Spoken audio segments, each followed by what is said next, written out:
Hey everyone and welcome to another video. मैं हूं आपका host zero day logic channel से और आज के इस सेशन में हम डाइव करेंगे लिनक्स CLI के एक एब्सोल्यूट बीस्ट टूल में जिसका नाम है T-Shark। अगर आप कमांड लाइन से डरते नहीं हैं और नेटवर्किंग के कॉन्सेप्ट्स को एक लेवल डीपर जाकर समझना चाहते हैं तो ये चैनल और ये वीडियो एग्जैक्टली आपके लिए ही डिजाइन किया गया है। T-Shark बेसिकली वायरशार्क का एक highly efficient command line interface version है।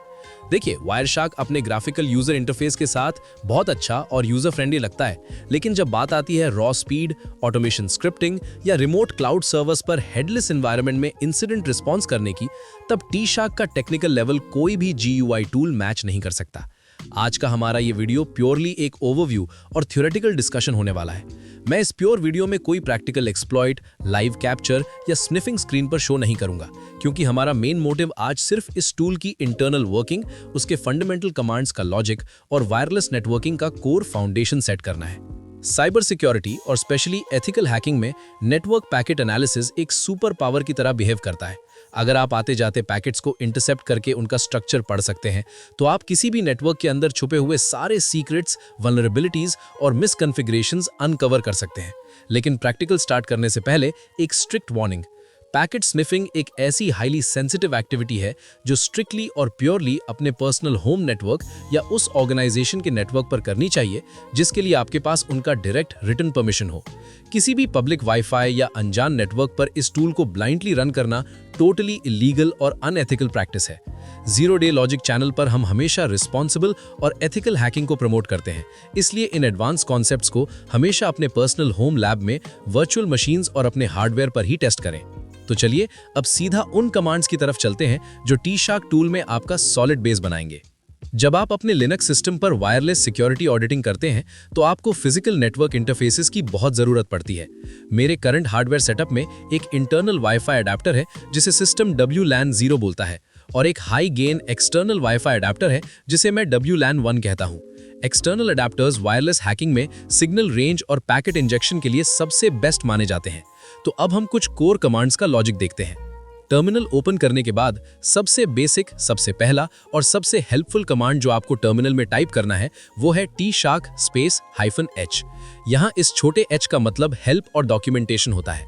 T-Shark के अंदर इतने सारे स्विचेस, फ्लैग्स और सिंटैक्स ऑप्शंस अवेलेबल हैं कि दुनिया का कोई भी प्रोफेशनल उन्हें मुंह जुबानी मेमोराइज नहीं कर सकता।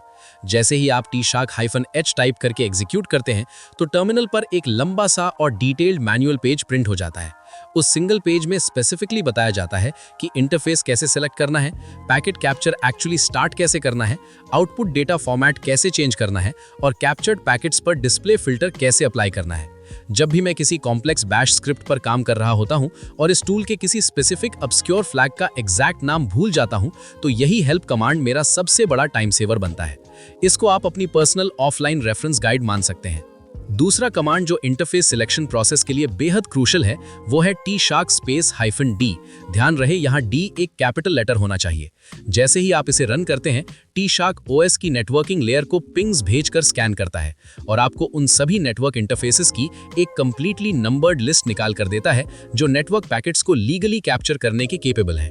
इस लिस्ट के अंदर आपको डिफॉल्ट लूप बैक इंटरफेसेस दिखेंगे, वायर्ड लैन कनेक्शन के लिए ETH 0 दिखेगा और अगर सिस्टम वायरलेस है तो WLAN 0 या WLAN 1 जैसे ऑप्शंस क्लियर दिखाई देंगे। पैकेट स्निफिंग हमेशा किसी फिजिकल या वर्चुअल मीडियम के थ्रू ही होती है, इसलिए इस -D कमांड से अपने राइट इंटरफेस का सही एग्जैक्ट नाम पता लगाना पहला फिजिकल लॉजिकल स्टेप होता है। अगर इस लिस्ट में आपका एक्सटर्नल अडेप्टर सक्सेसफुली WLAN 1 नाम से शो हो रहा है तो इसका कंफर्म मतलब है कि हार्डवेयर ड्राइवर्स सिस्टम में प्रॉपर्ली इंस्टॉल्ड है और आपका वाईफाई कार्ड लिनक्स कर्नल से सक्सेसफुली अटैच हो चुका है। इंटरफेसेस आइडेंटिफाई करने के बाद हम अपना पहला कमांड लगाते हैं कैप्चर की रियल प्रोसेस शुरू करने के लिए। किसी भी बेसिक लोकल स्निफिंग के लिए आप सीधा टाइप करेंगे sudo T-Shark -I WLAN 0। Sudo command शुरुआत में लगाना कंप्लीटली नॉन नेगोशिएबल है क्योंकि ऑपरेटिंग सिस्टम से रूट या सुपर यूजर लेवल परमिशंस चाहिए होती हैं ताकि नेटवर्किंग कार्ड को प्रोमिस्क्यूअस स्टेट में फोर्स किया जा सके। बिना रूट प्रिविलेजेस के कर्नल आपको रॉ पैकेट डेटा इंटरसेप्ट नहीं करने देगा। उसके बाद जो -I फ्लैग है वो स्पेसिफिकली इनपुट इंटरफेस को डिफाइन करता है और आगे इंटरफेस का एक्चुअल नाम पास होता है जो इस बेसिक केस में WLAN 0 है। जैसे ही आप इस कमांड को एंटर करेंगे, कार्ड एक स्टैंडर्ड मैनेज्ड मोड में ऑपरेट करते हुए कैप्चर स्टार्ट कर देगा। मैनेज्ड मोड का लॉजिक सिंपल है। अडेप्टर सिर्फ और सिर्फ उन्हीं पैकेट्स को कैप्चर और प्रोसेस करेगा जो करंट नेटवर्क में कंटिन्यूअसली ब्रॉडकास्ट हो रहे हैं या जो पैकेट्स एक्सप्लिसिटली डायरेक्टली आपके इस लैपटॉप के आईपी एड्रेस पर ही भेजे गए हैं। स्क्रीन पर आपको अचानक से अनरीडेबल डेटा की मल्टीपल लाइंस फ्रीली स्क्रॉल होती दिखेंगी, जिसमें हर पैकेट का एसोसिएटेड नेटवर्क प्रोटोकॉल, सोर्स का आईपी एड्रेस और रिलेटिव डेस्टिनेशन आईपी क्लियरली लिखा होगा। लेकिन एथिकल नेटवर्क हैकिंग में असली गेम और विजिबिलिटी तब आती है जब हम मॉनिटर मोड कैपेबिलिटी का यूज करते हैं। टी-शार्क कमांड लाइन हमें अडेप्टर को डायरेक्टली मॉनिटर मोड में कॉल करने का ऑप्शन देता है, जिसके लिए कमांड है sudo space T-shark space -i space WLAN 0 space -I। यहाँ कमांड के बिल्कुल एंड में लगने वाला फ्लैग यानी -I स्पेसिफिकली हार्डवेयर अडेप्टर को ये इंस्ट्रक्शन देता है कि वो अभी नॉर्मल स्टेट को छोड़कर मॉनिटर मोड में ट्रांजिशन कर जाए। पर प्रैक्टिकली जब मैंने इस अपने मल्टी अडेप्टर सेटअप पर इस एग्जैक्ट सिंगल कमांड को ट्राई किया तो मुझे इंटरफेस पर एक बहुत ही कॉमन और फ्रस्ट्रेटिंग एरर मैसेज सामने आया और ये स्पेसिफिक कैप्चर ऑब्वियसली फेल हो गया। उस स्पेसिफिक एरर का रूट टेक्निकल रीजन ये था कि मेरे रनिंग लिनक्स डिस्ट्रो में दोनों ही नेटवर्क अडेप्टर्स, चाहे वो इंटरनल WLAN 0 हो या एक्सटर्नल अटैच किया हुआ WLAN 1 हो, उन दोनों पर बैकग्राउंड में नेटवर्क मैनेजर प्रोसेस और WPA सप्लीकेंट सर्विसेज अपना बैकग्राउंड स्कैन और मेंटेन करने का काम कर रही थी।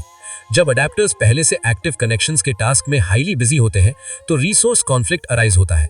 ऐसे कॉम्प्लेक्स सिनेरियो में जब टी-शार्क सॉफ्टवेयर उन हार्डवेयर अडेप्टर्स को डायरेक्टली और फोर्सफुली अपनी तरफ से मॉनिटर मोड में पुश या शिफ्ट करने की स्ट्रॉन्ग कोशिश करता है तो OS लेवल लॉक की वजह से स्ट्रिक्टली वो परमिशन डिनाइड स्क्रीन पर थ्रो हो जाता है। इस स्पेसिफिक प्रॉब्लम को इजीली फिक्स करने का अंडरलाइंग लॉजिक बिल्कुल सिंपल है दोस्तों। आपको इस बिल्ट इन टी-शार्क फ्लैग पर कंप्लीटली डिपेंड नहीं होना है। आपको कमांड लाइन एनवायरनमेंट से पहले एयरमॉन NG जैसे डेडिकेटेड वायरलेस अटैक टूल्स का एक्सटर्नली यूज करना होगा। आप एयरमॉन NG चेक किल कमांड रन करके बैकग्राउंड डिस्टर्बिंग प्रोसेसेस को ग्रेसफुली टर्मिनेट कर सकते हैं और उसके बाद एयरमॉन NG स्टार्ट WLAN 1 से अपने उस एक्सटर्नल अडेप्टर को स्मूथली मॉनिटर मोड में कंप्लीटली पुट करना होगा। एक बार कार्ड लॉजिकली और स्टेबली मॉनिटर मोड में आ जाए तब जाकर आप टी-शार्क के कैप्चर कमांड को सिंपल तरीके से बिना उस एंड वाले -I फ्लैग के सीमलेसली रन कर सकते हैं, क्योंकि अडेप्टर फिजिकली पहले से ही मॉनिटर मोड स्टेट में एस्टैब्लिश्ड होगा। Monitor mode basically physical hardware की एक ऐसी रॉ अनरिस्ट्रिक्टेड स्टेट होती है जो नेटवर्क की लॉजिकल लिमिटेशंस बिल्कुल हटा देती है। इस स्पेशल मोड में अडेप्टर को आईपी एड्रेस एलोकेशन की जरूरत नहीं होती, ना ही उसको पासवर्ड डालकर किसी राउटर से फॉर्मली कनेक्ट होना पड़ता है। वो अडेप्टर इफेक्टिवली बस एक पैसिव रेडियो सिग्नल रिसीवर बन जाता है जो अपने फिजिकल एरिया के आसपास की हवा में ब्रॉडकास्ट होने वाले कंप्लीटली हर एक वाईफाई स्टैंडर्ड मैनेजमेंट फ्रेम या पैकेट को ब्लाइंडली रिकॉर्ड करता रहता है। यही वो टेक्निकल फाउंडेशन है जिसका फंडामेंटल यूज करके एथिकल हैकर्स हवा में से 4-वे WPA2 हैंडशेक कैप्चर करते हैं, जो बाद में offline password dictionary cracking attacks के लिए यूज होता है। टी-शार्क टूल की ट्रू पावर तब सामने आती है जब आप टर्मिनल पर उस स्ट्रीम हो रहे लाइव ट्रैफिक को लिनक्स पाइप फीचर का यूज करके ग्रेप या ऑक जैसे पावरफुल टेक्स्ट पार्सिंग टूल्स के साथ डायरेक्ट अटैच कर देते हैं। आप लॉजिक बिल्ड कर सकते हैं जिससे पूरे रॉ नेटवर्क फ्लो में से टी-शार्क सिर्फ वो लाइन ढूंढ कर लाए जिसमें क्लियरली यूजर का अनक्रिप्टेड पासवर्ड या सेंसिटिव HTTP पैरामीटर्स लीक हो रहे हों। मैं स्ट्रांगली उम्मीद करता हूं इस purely overview based audio session से आपके टेक्निकल माइंड में टी-शार्क का स्ट्रक्चर, उसके कमांड्स का सिंटैक्स फ्लो, एक्सटर्नल इंटरफेसेस का इंटीग्रेशन और सबसे इंपॉर्टेंट मॉनिटर मोड कॉन्फ्लिक्ट्स के एरर का कोर लॉजिक बिल्कुल क्रिस्टल क्लियर हो गया होगा। इस वीडियो का यूनिक एम यही था कि बिना स्क्रीन पर कमांड कॉपी पेस्ट दिखाए आप एक्चुअल अंडरलाइंग OS मैकेनिक्स को सुनकर समझें। अगर आपको आज का ये इन डेप्थ कंसेप्चुअल ब्रेकडाउन और नेटवर्क लॉजिक पसंद आया हो तो the zero day logic channel को जरूर अग्रेसिवली सब्सक्राइब करें। टेक्निकल सपोर्ट के लिए वीडियो को लाइक दें और नोटिफिकेशन बेल दबा दें ताकि ऐसी डीप इन्फोसेक थ्योरीज और कॉन्सेप्ट्स आप फ्यूचर में मिस ना करें। अगर आपके हार्डवेयर से रिलेटेड कोई स्पेसिफिक टेक्निकल क्वेरीज हैं या नए टॉपिक पर सजेशंस हैं तो नीचे कमेंट एरिया ओपन है, वहां फ्रीली पोस्ट करें। मैं जल्द मिलूंगा आप सबसे नेक्स्ट वीडियो में एक और हैकिंग नेटवर्क कॉन्सेप्ट के एडवांस टेक्निकल ब्रेकडाउन के साथ। Till then keep digging deeper into the logic, stay practically secure, always test ethically और गुड बाय।